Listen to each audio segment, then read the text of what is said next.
Buenos días, Iglesia Presbyteriana de la Gracia. Buenos dias. This is how we were greeted every morning when we arrived at the community. And as you guys guessed, it means good morning, Grace Presbyterian Church. My reflection today is really on the last day. So moving forward, Thursday morning, we're going to visit Don Miguel's house.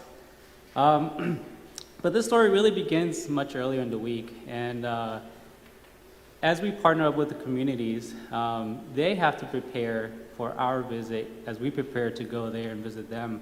And so for them to prepare, they have to get the materials to their house. They have to get sand, cement bags that needs to be carried to their house. They need to make sure that their floors or latrines are ready for us to come work.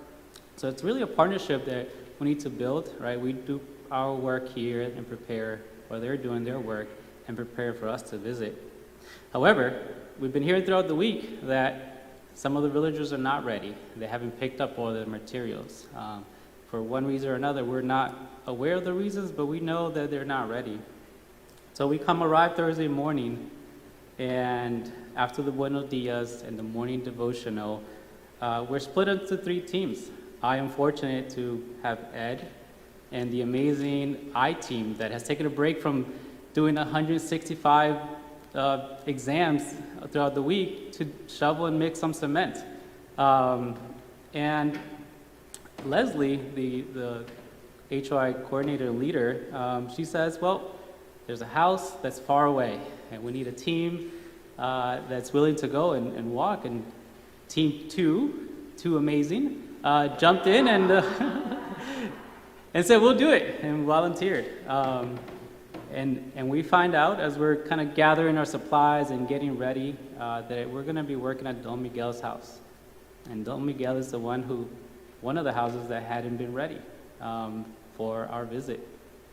So knowing this, we head off. We go onto the main road. We walk for a few minutes, and then we turn veer into a smaller road that barely fits the size of a car. Keep walking for a few more minutes down this road, and we turn into another smaller path at this point. And we're walking, and we start going up the mountain. She wasn't kidding when she said it was far. So we start walking, and we see the first house up this path, and I thought that was it. I got pretty excited, but that wasn't it. So we keep walking past this first house, past the second house, and as we're walking up the now mountain, pretty steep, the path keeps getting narrower and narrower. We go from main road to now a path that's probably 2 or 3 feet wide. And we continue, and we say, surely this must be it. We finally get to a house. We don't see any more. We don't see a path. But I was mistaken. We continue down even steeper mountain where unless you know where to look, you wouldn't see the path. It is just this remote, this far away from the town center, the main road, from everything else. So throughout this time, I'm thinking, in the back of my head, boy, this is far. And boy, is this far to go to a house that may or may not be ready for us to do the work.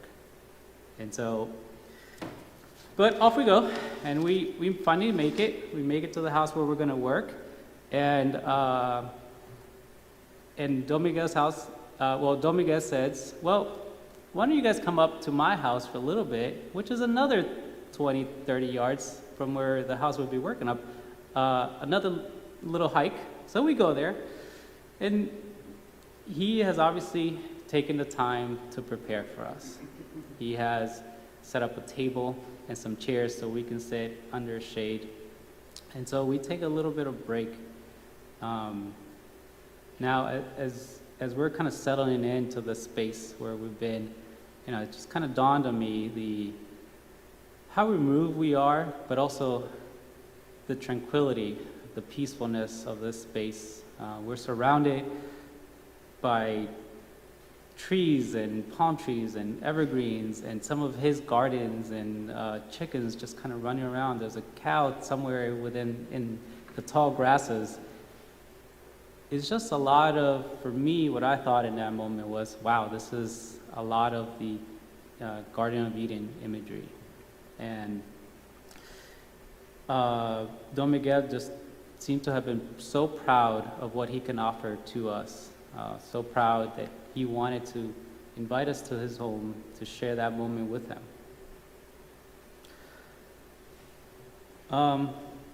But as you know, we came to build a floor. So being task-oriented Presbyterians, we gathered our stuff, gathered our shovels, and went back to the house where we're going to be working. And not just did we have an amazing team of Grace folks, but we also had an amazing team in partnership with the locals. We had Jose and Maribel join us, who were, if you were on a trip, you knew they were almost every day throughout this week, they were working at different sites, just back-breaking work, lifting bags of cement, mixing cement throughout the week, and they were there with us. We were joined by Don Miguel and his two sons that were there, and by the maestro. We had a rock star team, and we got into rhythm. We had some sand. We noticed the sand was there. We noticed the cement was there. And so much to my relief, that concern that I had, that doubt, realized that they had prepared. Not only did they prepare with the stuff that they needed for the floor, but they had prepared just for our visit. So we get into a groove. We start mixing cement. We get to the point where we have two teams going. One cement pile being mixed here, one on the other side. Just a rockstar team getting into the groove, and we're putting this cement into the floor. We're getting 10% of it done, 20% done, and we continue. And miraculously, we're making through this floor that I will admit, I was kind of doubt that we were gonna even be able to get started if we didn't have the material.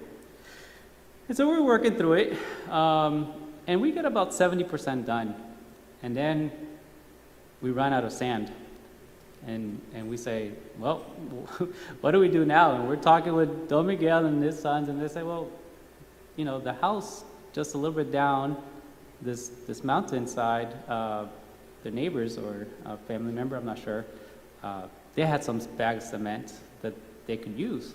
So we go there, and they're carrying these heavy sacks of sand, and they're carrying them up, 30, 40 yards up the steep hill, and we dumping bag after bag of sand, and the rest of the team is starting to mix it and make some more cement, and we continue the floor, and we're 75, 80% done with the floor, and we get to a point where we're about 90%, 95% done. We're almost at time. It's about 11:30. Keep in mind, by 12 o'clock midday, we had to clean up. We had to finish up because we had to move on and go to the party, the fiesta. This is our last day. There was no coming back. But we're 90 or 95% done of this floor, and we are out of cement, and we're out of sand. Actually, sorry, we're out of the sand. And I look at Ed, and Ed just says, well, I think we can scrape a little bit more sand. And he does. He grabs a hoe and just starts scraping the sand that we can find, this kind of residual that's been kind of gathered around where we've been working. And we start counting the shovels, and we got 10, okay, we got 20, and then we find another half bag of sand that had another 20 shovels, and we put that in there, and we're almost there. We gather a little bit more sand, and we make it to the 50 or 60 shovels of sand that we need. We throw a mix of cement in there, we mix it, and all right, we're continuing with this last bag. I'm not sure if we're gonna make it, or if this last mix of cement will make it, but we're trying our best. And we're getting in there, we're putting shovel after shovel in the floor, and we're getting down to the last bit. And again, we grab the hoe, and start scraping the last bit of cement that's left. Every little bit, every little grain of sand was used, every little bit. Grab the last shovel, and that, kid you not, the very last shovel was put in, and right in the corner where the last bit of cement was missing, and the floor was done.